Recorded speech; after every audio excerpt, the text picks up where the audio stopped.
They knew my hands, but not my hunger. Late February in Wyoming, 1885. I'd been measuring my life in other people's recoveries for 3 years. Ever since I came west after Mama died. Came to help. I'd told myself, forgot to stop. The settlement knew me as Clara Bennett, the healer. The woman they called when babies came too early or fever struck too hard. The one who sat with the dying when even family couldn't bear it anymore. They knew I'd delivered the Harwell twins in a January blizzard. Knew I'd nursed half the town through influenza last fall. What they didn't know was that my cupboards stood empty more often than not. I'd learned to count my value in other people's survival, not my own. That morning I made my rounds like always. Mrs. Harwell first. She'd been poorly since the twins came. Then the Patterson boy with his cough that wouldn't quit. Old Mr. Chen at the boarding house who pretended he wasn't dying of consumption. I carried my leather bag with its half-empty bottles and worn instruments, and I smiled when they thanked me. And I didn't mention that I hadn't eaten since yesterday's half-biscuit. Pride is a peculiar thing. It'll let you starve before it lets you ask. By afternoon, my hands trembled when I mixed Mr. Chen's tonic. Not from cold, though the wind cut through my too-thin coat easy enough. From hunger. From exhaustion that had settled so deep in my bones, I couldn't remember what rested felt like. I headed home as the sun dropped low and mean. My cabin sat on the edge of settlement, one room. Leaning chimney. Door that didn't quite close. Inside, I set one plate on the table, one cup. The silence was so complete, I heard snow sliding off the roof in wet chunks. I ate my biscuit slow. Half tonight, half tomorrow. The mathematics of survival. Sometimes I wondered what would happen when I had nothing left to give. Then I'd push the thought away and go tend someone else. That's what I did. That's who I was. The woman who helped, who gave, who stayed steady, even when her vision didn't. I'd learned to ignore a lot of things. The way my dresses hung loose, the way my cheekbones showed sharp, the way I couldn't get warm anymore, no matter how close I sat to the fire. As dusk thickened, I pulled on my coat and wrapped a threadbare scarf around my neck. The snare lines needed checking last chance at meat this week. The traps would be empty. I knew this the way you know winter. But I checked anyway, because what else was there to do? Outside, the cold hit like a fist. Snow lay deep and deeper, where the wind had piled it. I followed my own path from this morning. Boot prints, already half filled. My breath fogged white. My fingers went numb in my patched gloves. The creek ran black between white banks. Ice at the edges, water still moving in the middle. I'd set 3 snares along the game trail. Empty. Like I'd known. Empty. Empty. Empty. I turned to head back. That's when I saw him. At first I thought it was a dead animal. Dark heap against white snow. Then I saw the coat, expensive wool, the kind that cost more than I'd see in a year. Saw dark hair matted with ice. Saw a hand. Fingers curled. Not moving. I should have walked away. Should have gone home to my one plate, my half biscuit, my safe silence. Instead, I knelt in the snow beside him. Jacob Thornton, even half frozen. I recognized him. Everyone knew that face. The wealthy rancher who owned half the valley? The man who rode through town in a black coat and never looked twice at people like me. The one who had more cattle than I had hopes. More land than I could walk in a week. His pulse fluttered under my fingertips. Faint, but present. I stood there counting. 7 days of firewood left if I was careful. 1 tin of lard. Enough dried beans for maybe 3 meals. If I used my supplies to save him, I'd have nothing. If I didn't, he'd die before morning. Simple mathematics. His life or mine? I thought about Mrs. Harwell thanking me this morning. About the Patterson boy's mother pressing my hand in gratitude. About Mr. Chen's sad smile when I'd brought his medicine. I'd never left someone to die. Not even someone who'd never noticed people like me were dying all around him. Lord help me, I whispered to the empty woods. Then I grabbed his arm and pulled. He was dead weight. Pure, heavy, impossible. I dragged him inch by inch through snow that wanted to keep him. My muscles screamed. My vision went spotted at the edges. The cabin that should have been 5 minutes away took 30. By the time I got him inside, I couldn't feel my hands. Couldn't feel much of anything except the weight of what I'd just chosen. I built the fire higher than I'd allowed myself all winter, used wood I'd been saving. The flames caught and spread, and heat filled the small space like a gift I couldn't afford to give. His fever burned so hot I could warm my hands over him. The irony wasn't lost on me. I'd been cold for months, and here was warmth I couldn't use. I peeled off his wet coat, his soaked shirt, found the fever raging underneath. Pneumonia? Probably. Maybe worse. I went to my shelf for feverfew tea and stopped. Last bit. I'd been saving it. For when I made the tea, added my last honey, coaxed it down his throat while he mumbled things I couldn't understand, wrapped him in my only blankets, put myself between him and the door in case the fire died, so the cold would take me first. All night I tended him, changed the cool cloth on his forehead, made him drink when he'd swallow. Kept the fire fed with wood that wouldn't last the week now. At dawn, I sat on the floor beside my bed where he lay and took inventory. Empty medicine bottles, empty wood box, empty larder, empty everything. Well, Clara, I said to the cold light creeping through the window, you've really done it this time. He didn't answer, just kept breathing, which was something, which was more than I'd have by week's end at this rate. I made coffee from grounds I'd used twice already. Tasted like bitter water. I drank it anyway and watched the man in my bed and thought about how I'd probably just killed myself to save someone who'd never know my name. Outside, snow started falling again. Heavy. Thick. The kind that wouldn't stop for days. The kind that trapped you. I'd saved his life. Maybe, if the fever broke. But I couldn't help wondering who was going to save mine. The fever broke on the 3rd day. I was dozing in my chair when his eyes opened. Gray. Like creek stones. Confused at first, then focusing, taking in the cabin, the empty shelves, my face. Where am I? His voice came rough. My cabin. You were dying. He tried to sit up. Couldn't.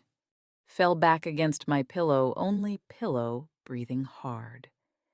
His gaze moved around the room again.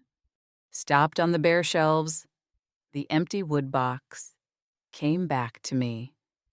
I watched him put it together, saw the moment he understood.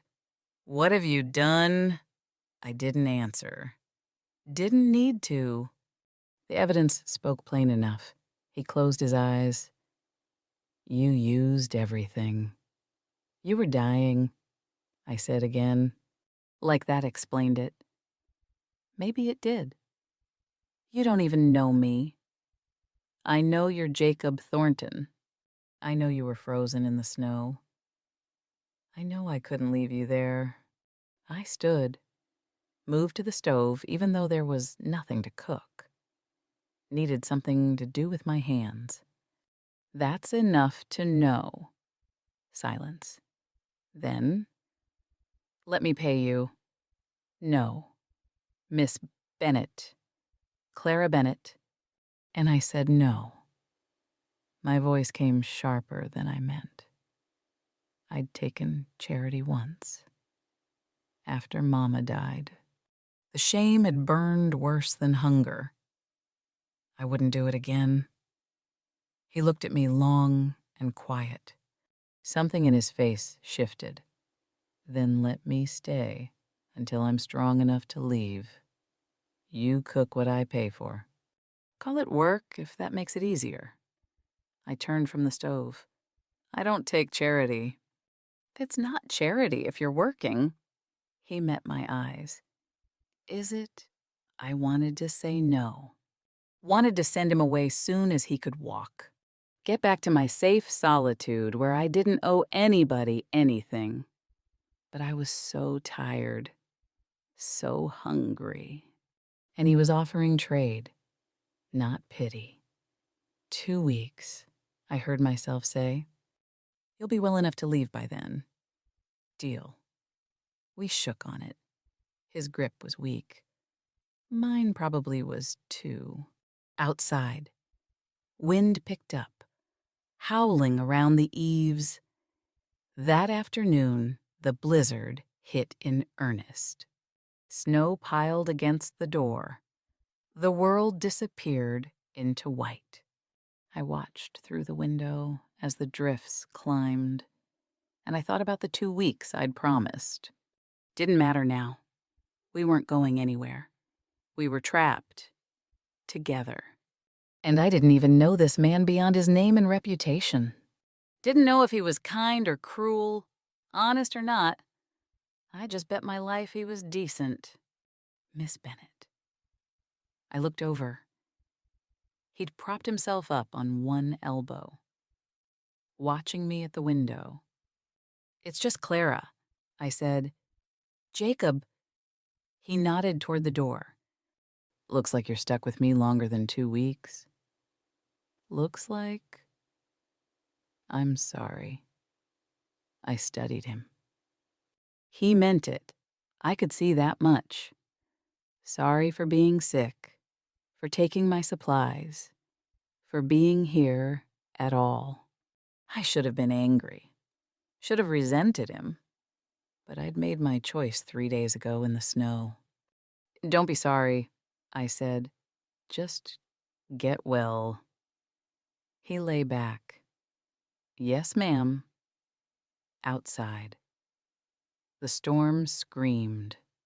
Inside, the fire crackled, and I sat in my chair thinking about how sometimes you make a choice without knowing what it'll cost.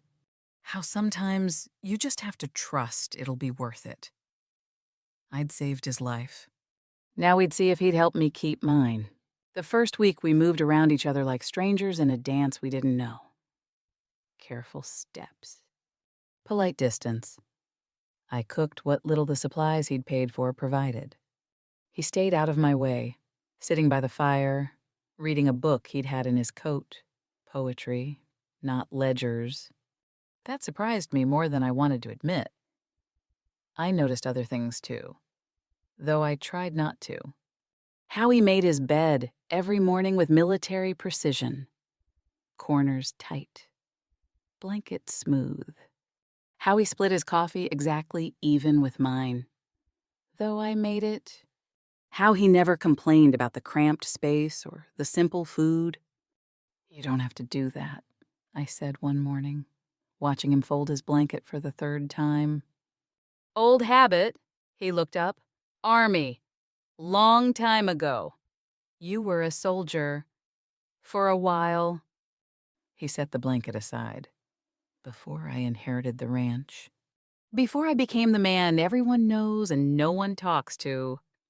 The bitterness in his voice caught me off guard. I'd thought rich men didn't get lonely. Shows what I knew. Days passed, then more days. The storm wouldn't quit. We were running low on wood again despite his supplies. I rationed it careful, but March was still mean, and the cold didn't care how careful you were. I found him at the woodpile one morning, splitting logs with an axe that had seen better days. "You're supposed to be recovering." I said, "I'm recovered enough." He brought the axe down clean, wood split neat. Besides, "You're doing all the work. Least I can do is contribute." I wanted to argue, wanted to tell him it wasn't his job, wasn't his place. But the truth was, I needed the help. The wood wouldn't split itself, and I was still too weak to do it fast enough. "Thank you," I said instead. He nodded, kept splitting. That afternoon, I caught him fixing the window that hadn't closed right since last winter. Didn't ask permission. Just did it. "What are you doing?" I asked. "Window was broken." "I know it was broken. It's been broken." "Well," he tested the sash. It slid smooth now. "It's not anymore." I stared at him, at the fixed window, at his hands, good hands, steady. The kind that didn't fumble. "You didn't have to do that." "I know." He picked up his book. "Wanted to." I didn't know what to do with that. With him. With any of this. That evening, he asked about my work. Not polite, asking, real curiosity. How I'd learned healing. Where I got my medicines. Why I'd come west. I found myself talking. About Mama teaching me herbs before she died. About the Harwell twins, born in January. About sitting 3 days straight with fever patients last fall. How I'd lost 2 and saved 5 and still wondered about the 2. "You care," he said when I finished. "Of course I care." "No," he shook his head. "I mean, you really care. It costs you something. Not everyone does that." I didn't know how to answer that. Turned away to wash our dishes 2 plates now, 2 cups. When had that become automatic? "I notice things," he said quietly behind me. "Like how you favor your left ankle. Like how you give me half, but eat less than half. Like how you haven't slept a full night since I got here." My hands stilled in the wash water. "You don't have to do that," he said.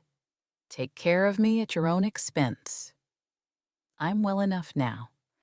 "Old habit," I said, used his words. Tried to make a light of it, but he didn't laugh. "Clara," something in how he said my name made me turn around. "Let me help," he said. "Really help. Not just splitting wood or fixing windows. Let me be useful." I looked at him across the small space. At this man, I barely knew who'd somehow seen more of me in 2 weeks than most people saw in years. You are useful," I said, and meant it. And that scared me more than anything. That night, I lay in my bedroll on the floor he'd insisted on taking the floor. I'd insisted harder he keep the bed and listened to his breathing. Even. Steady. I wondered when I'd started counting his footsteps. When his silence had become familiar. When I'd begun to notice the way firelight caught his profile. When I'd begun to miss the sound of his voice when he wasn't speaking. I didn't want to like him. Liking people meant losing them eventually. I'd learned that young. But I was starting to think maybe I didn't have a choice. The summons came on a clear morning 2 weeks after the storm broke. Young Tommy Parker pounding on my door. out of breath. "Miss Bennett, it's Mrs. Brennan Baby's coming early." I was reaching for my bag before he finished. "How early?" "2 weeks. Ma says." And the baby's wrong somehow. Britch. Had to be. I grabbed what supplies I had left. Turned to find Jacob already putting on his coat. "I'm coming with you," he said. "You don't have to, Clara." He met my eyes. "You can't go alone." I didn't have time to argue. Didn't have energy for it either. "Fine, but stay out of my way." The Brennan place sat 3 miles out. We made it in under an hour, Jacob keeping pace despite his recent fever. The mother was young. First baby. Terrified. The father worse. Everyone out except Clara. I said, looked at Jacob. "You keep water boiling. Clean towels ready. Don't come in unless I call." He nodded. "Yes, ma'am." It was bad. The baby was fully breech. Mother exhausted. Bleeding more than I liked. I worked by firelight and prayer, my hands remembering what my mind couldn't hold. Hours passed. Then more hours. I lost track of time. Outside the room, Jacob kept the fire going, water ready, replaced towels without being asked. The family huddled in the front room, silent. Near midnight, the baby came. A girl. Tiny. Perfect. Screaming. The mother wept. The father, too. They thanked God. Thanked me. I cleaned up. Made sure mother and baby were stable. Gave instructions for the next few days. "You saved them." The father kept saying, "You saved them both." I nodded. Couldn't speak. Could barely stand. Jacob drove us home in the wagon they'd loaned us. I sat beside him watching stars wheel overhead, and I couldn't stop shaking. "Clara?" His voice came soft. I shook my head. Couldn't answer. "You're trembling." "I know." My teeth chattered. "Can't stop." He didn't say anything else. Just drove steady until we reached my cabin. Helped me down. Got me inside. I sat in my chair and shook. Wasn't fear.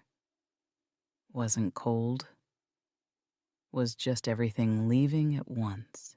Every bit of strength I'd held on to for 12 hours pouring out through some crack I couldn't seal. Jacob stood there watching. Then he moved, knelt on the floor beside my chair. Didn't touch, didn't speak. Just sat close, his presence solid, steady, like an anchor in current, like something to hold on to. He saw me. I thought, really saw me. Not the capable healer, not the steady hands. The exhausted woman underneath, the one who gave until empty and kept giving anyway. I cried then, quiet, just tears sliding down my face while my body shook itself still. He didn't move, didn't try to fix it, just stayed. When I finally stopped, the fire had burned low. Dawn was coming. Jacob stood, moved to the stove. "I'll make coffee," he said. I nodded. Couldn't quite look at him yet. He worked quiet. Made coffee. Made eggs from our dwindling supplies. Set a plate in front of me. "Eat," he said, gentle. Not an order, an invitation. I ate. Drank the coffee that wasn't quite as bitter as I usually made it. He'd remembered I liked it stronger. "Thank you," I said. "You don't have to thank me." "Yes, I do." I met his eyes.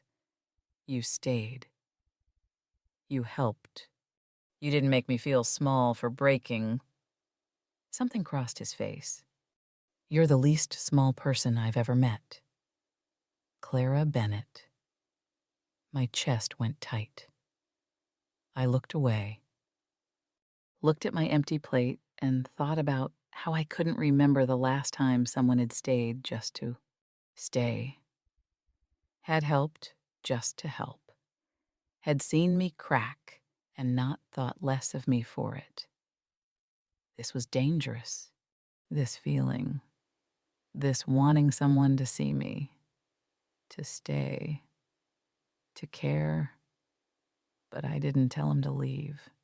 And that maybe was the most dangerous thing of all. Spring came early that year. Early and mean. Warm wind hit the mountains, and the snow melted too fast. The creek that ran black and peaceful all winter swelled dangerous. By the second week of March, 3 families were in flood danger, the Johnsons near the bend, the Reeds just downstream, the Pattersons on the low bank. They'd need evacuation. Soon. I told Jacob over breakfast. Expected him to nod. Stay put. Instead, he stood. "I'll help." "You don't know these people." "I know water doesn't care." He reached for his coat. "I know you can't do it alone." He was right. I hated that he was right. We worked the next 3 days straight. Jacob had strength. I didn't. Could carry old Mr. Johnson when the man's legs gave out. Could wade through current to reach the Reed cabin when the water cut off their path. I knew who needed help most. Who could wait. How to calm panic. We were a team. Didn't plan it. Didn't discuss it. Just moved together like we'd done this for years instead of weeks.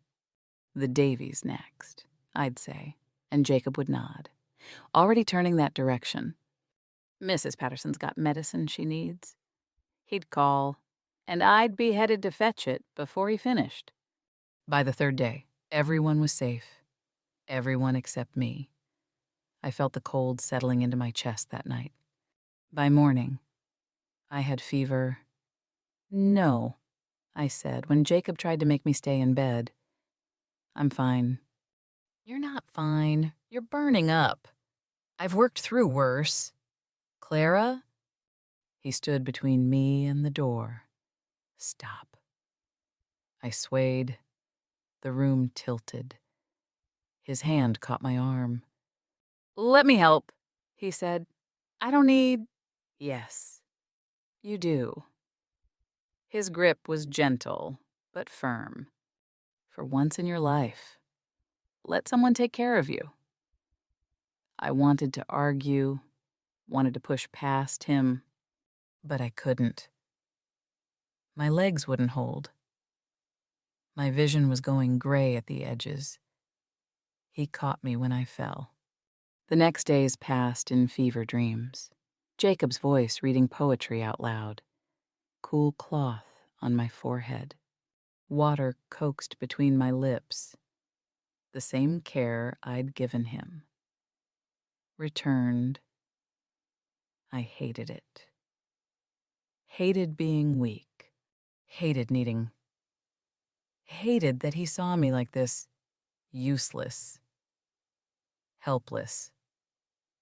Taking instead of giving. "Stop fighting," he said one night when I tried to get up. "Just rest." "I can't rest. People need you alive." He pressed me gently back. "They can wait. Rest." I did. Not because I wanted to, but because my body gave me no choice. He made the same feverfew tea I'd made him. "I remembered," he said, when I asked. like it mattered that he remembered. Maybe it did.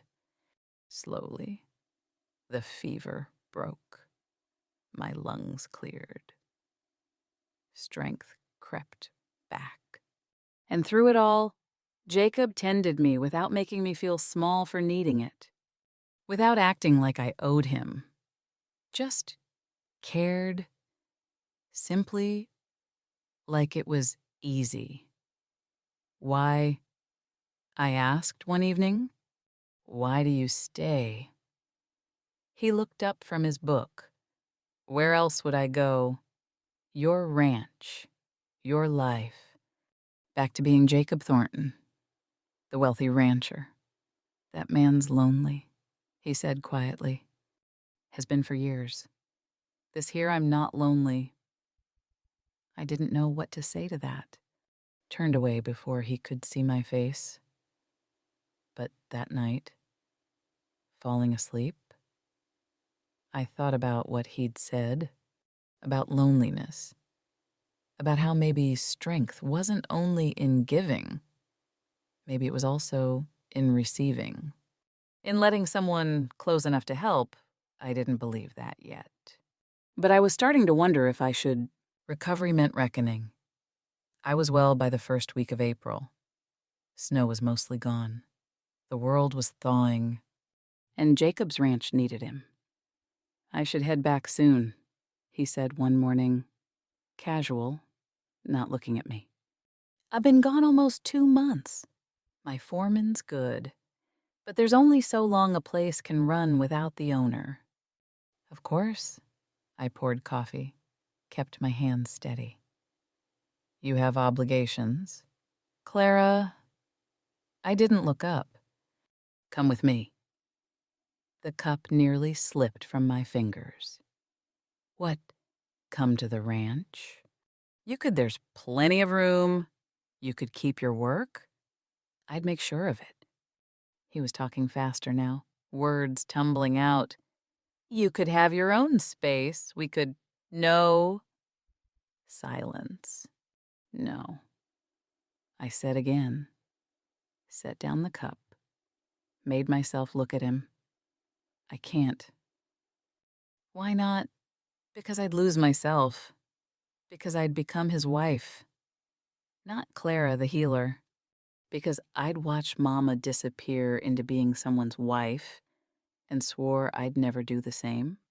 Because his world, big ranch, society, expectations would swallow me whole. Because I wanted to say yes. And that terrified me more than anything. I just can't. I whispered. He nodded.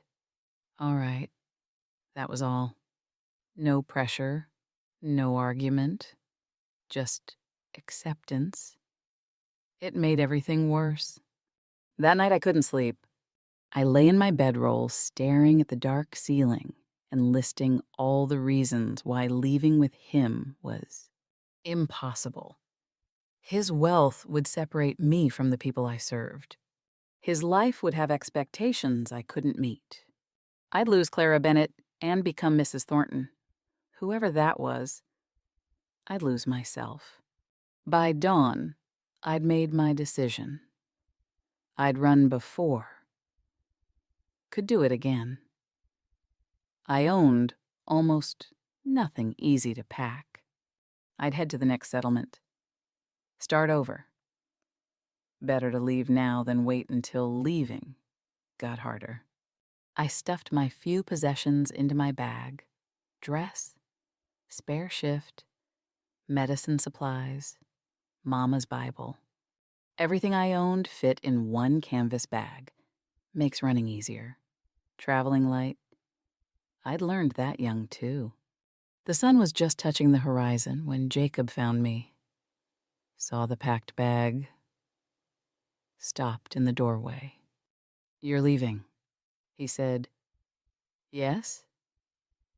Because I asked you to come with me. Because I can't come with you.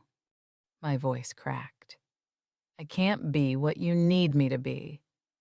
What do I need you to be? I don't know.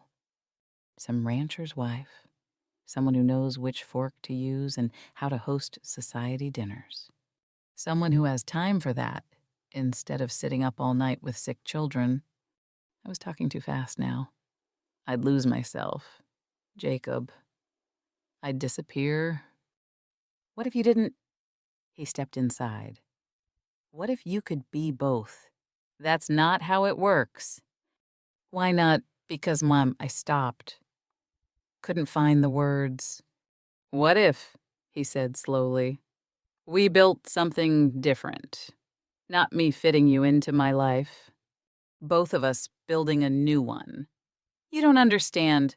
I'm lonely, Clara. The words came quiet, raw. Have been my whole life. Rich and lonely. That ranch is just a place to me. Empty. I don't want your service. Don't want you to disappear. I want partnership. I shook my head. I don't know how to be part of a partnership. Neither do I. He moved closer. But I'd like to learn.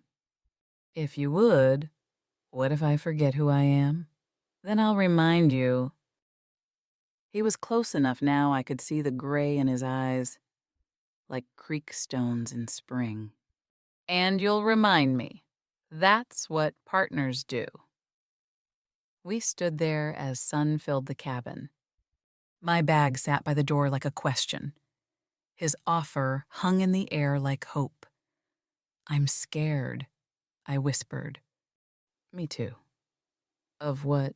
That you'll leave? That I'll be alone again? That I'll go back to that empty ranch and spend the rest of my life wondering what if? My chest was so tight I could barely breathe. I don't know how to do this. Do what? Let someone in. Trust someone. Need someone. I looked at him. I've spent so long protecting myself. I don't know how to stop. Then don't stop all at once. He held out his hand. Just try. One day at a time. I looked at his hand. Looked at my packed bag. Looked at the life I'd been about to run to another town. Another cabin. Another cycle of giving until empty. Or I could stay. I could try. I could choose something different. I have terms, I said. All right. I keep my work. I'm still a healer. Your ranch doesn't change that. Agreed. And we build something. Not just a ranch, a place where people can come when they need help. Where no one has to choose between pride and survival. His face transformed. First real smile I'd seen from him. I've been wondering what to do with all that land. Sounds like you just told me. Something in my chest loosened. Not completely, but enough. I took his hand. Morning light filled the cabin. We stood there, hands joined, not speaking. I'd been running my whole life. Running from need, from vulnerability, from the possibility that letting someone close meant losing myself. Standing still felt strange, felt dangerous, felt right. I need to say something. I started. My voice came steadier than I felt. If I keep my work, I'm still a healer. Not just the rancher's wife. Clara Bennett doesn't disappear into Mrs. Thornton. I'd never ask you to stop being who you are. He said, that's the whole point. You say that now. I pulled my hand back, needed space to think. But things change. Expectations change. What if you wake up one day wanting a proper wife? Someone who knows how to be wealthy. Someone who doesn't come home covered in other people's blood. then I'd be a fool. He said it simple, like it was obvious. Clara, I'm not asking you to change. I'm asking if we can build something together. Something neither of us could build alone. I moved to the window, looked out at the thawing world. My mother disappeared, I said quietly, into being someone's wife. I watched her lose herself, piece by piece, until I couldn't find her anymore. Even before she died, she was already gone. I'm sorry. I won't do that. Can't do that. Then don't. He came to stand beside me, not touching, just close. What if we made our own rules? Decided together what this life looks like?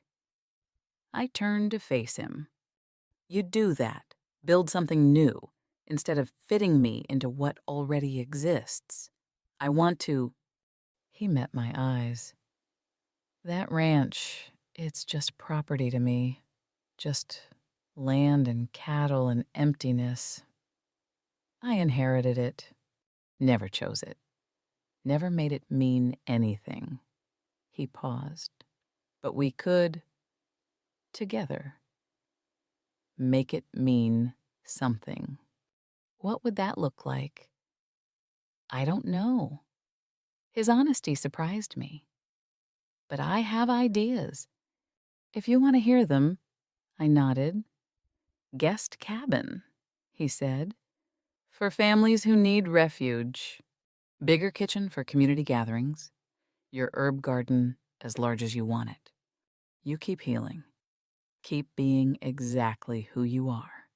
I manage the land, make sure we have resources to help people. We work together. As partners, I said slowly, testing the word. As equals, I thought about that. About partnership instead of rescue. About choosing instead of being chosen. About the difference between losing yourself and expanding yourself. I've spent so long believing my worth came from what I gave. I said, from how much I sacrificed. You're asking me to believe something different. I'm asking you to believe you have worth just existing. That you don't have to earn love through depletion. He stepped closer. You saved my life, Clara. But if you died doing it, that wouldn't have been noble. It would have been waste. The words hit like a fist, like truth I'd needed to hear for years. I'm asking you to live, he said quietly. Really live. Not just survive. Not just serve. Build something where both giving and receiving matter, where you matter. I looked at him, this man who'd seen me at my worst and stayed, who'd let me see him at his worst, without shame, who was offering not rescue, but partnership. I'm terrified, I whispered. So am I. What if I mess this up? What if we both mess it up? He almost smiled. What if we figure it out anyway? I walked to my packed bag, looked at it, at the escape it represented. The familiar pattern of running when things got hard, starting over, staying safe by staying alone. Then I picked it up and carried it to the corner. Started unpacking. Clara, I'm staying. I set Mama's Bible on the shelf. Not because I have nowhere else to go. Not because you rescued me. Because I'm choosing this. Choosing to try. I turned to face him. On my terms, as equals. Always. I unpacked the rest, hung my spare dress, set out my medicine supplies. Each item returned to its place felt like claiming something, choosing something. When I finished, I walked back to where he stood, looked up at him. Partners, I said. Real partners. Both of us deciding, both of us building. Yes, I took his hand again, felt his pulse under my fingers. Steady. Strong. Living. I don't know how to do this, I admitted. How to let someone in. How to need someone. We'll learn together. What if I get scared and want to run? Then you tell me, and we talk about it, and you decide if you want to stay. He squeezed my hand gently. But you always get to decide. That's the difference. I understood then. The difference between being chosen and choosing. Between being rescued and building together. Between losing yourself and finding a bigger version of yourself. When do we leave? I asked. Whenever you're ready. I thought about that. About being ready. About what that meant. Spring. I decided. Let's leave in spring. I want to say goodbye properly. Want to make sure everyone knows where to find me if they need help. Spring it is. We stood there in morning light, two people who'd saved each other in different ways, who'd found something neither had been looking for. Outside. The world was thawing. Inside. Something else was thawing too. Something I'd kept frozen for protection. I could feel it melting, warming, coming back to life. It was terrifying. It was right. Thank you, I said. For what? For seeing me? For staying? For asking instead of assuming? I looked at him. For being patient while I figured out how to say yes. You're worth waiting for. Clara Bennett. My throat went tight. Nobody had ever said that to me before. That I was worth waiting for. Worth choosing. Worth partnering with. Maybe that was the biggest gift he'd given me. Not rescue. Not security. But the chance to see myself the way he saw me, valuable. Worthy. Enough? Just as I was. Spring came full and real a month later. By then I'd made my rounds. Told everyone where I'd be.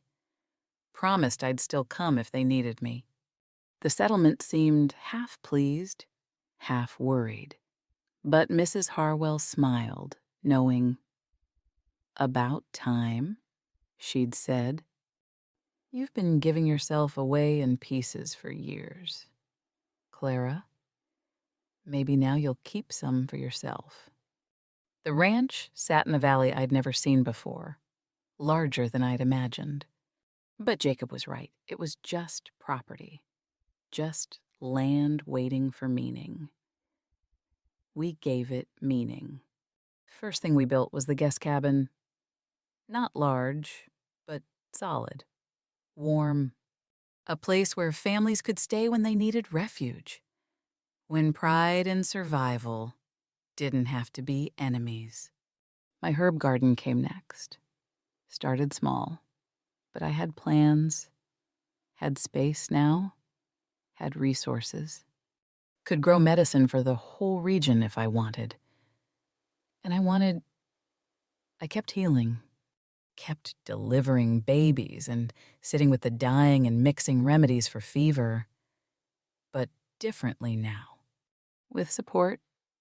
With resources. With rest between. Jacob managed the land with the same care I gave people. We made decisions together. Argued sometimes healthy disagreement about where to put the barn. How to use the south pasture. Whether we needed more cattle or less. It felt good. Arguing felt like partnership. Neighbors learned they could come. No payment required. No judgment given. Just help when help was needed. The ranch became what we'd imagined not just a wealthy man's property, but a community center, a refuge, a home. I changed. Not disappeared, changed. Learned my worth wasn't measured in depletion. Learned that giving from fullness served better than giving from emptiness. Learned that receiving wasn't weakness, but wisdom. Jacob taught me the hardest truth partnership means both giving and receiving. True strength is knowing when to help and when to accept help. Balance, not martyrdom, creates sustainable love. Took me 30 years to learn that. Worth every winter that came before. One evening, a year after we'd married, in a quiet ceremony with just the settlement present, I stood on our porch watching the sunset. Jacob came out, handed me coffee. "Do you ever regret it?" he asked. "Staying, choosing this?" I thought about the scared woman who'd almost run, about the packed bag, about all the years I'd spent protecting myself by staying alone. "Every day I'm grateful I stayed," I told him. He smiled, slipped his arm around my waist. We stood there watching light fade into blue dusk. The woman I'd been the one who measured worth by sacrifice. Who believed love meant depletion.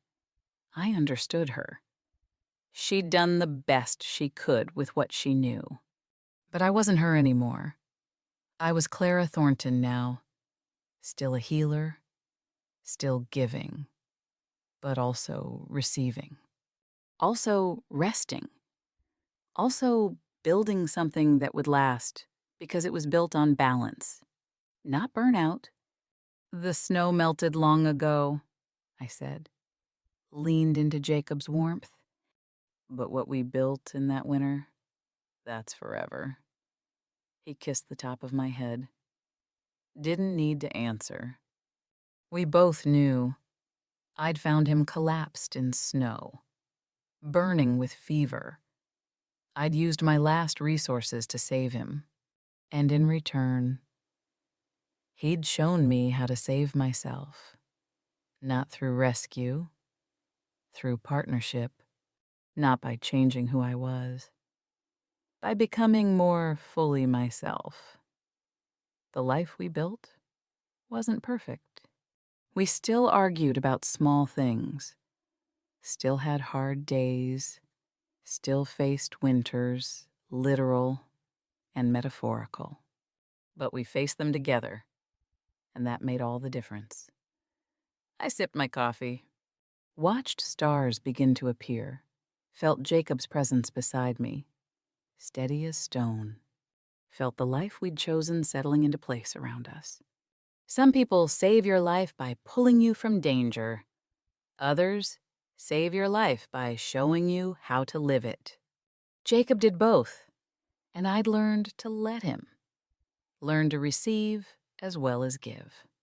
Learned that the greatest gift you can give someone isn't just helping them. It's allowing them to help you. Love means both. I'd spent so long believing otherwise. Believing I had to earn love through endless giving. Believing my value came from how much I sacrificed. He taught me that I had worth just existing. That I deserved care without earning it. That partnership meant two people building together, not one person saving another. That was the lesson. That was the gift, and it transformed everything. The ranch prospered. Not because we worked harder, but because we worked together. Not because we gave until empty, but because we gave from fullness and received with grace. People came. We're helped. Left stronger. Came back when needed. We built not just a ranch, but a community. A place where giving and receiving flowed naturally, where both mattered equally. Where balance, not martyrdom, created something sustainable. My mother had disappeared into being someone's wife. I'd sworn I'd never do the same. And I didn't. I became more, not less, expanded, not shrank. found a bigger version of myself, not a smaller one. That's the difference partnership makes. Happy, Jacob asked quietly. I thought about that, about happiness, about how it wasn't about having everything, just about having enough, about being seen, about choosing and being chosen. Yes, I said, simple, true, complete. The stars wheeled overhead. The coffee steamed in my hands. My husband stood beside me, solid and present. And I stood there too, not surviving anymore, thriving. Come on, Jacob said. Let's go inside. I followed him into the warmth, into the life we'd built, into the home that was ours, not because someone gave it to us, but because we chose to make it together. Behind us, the door closed on the night ahead. The fire waited. And for the first time in my life, I wasn't alone by choice.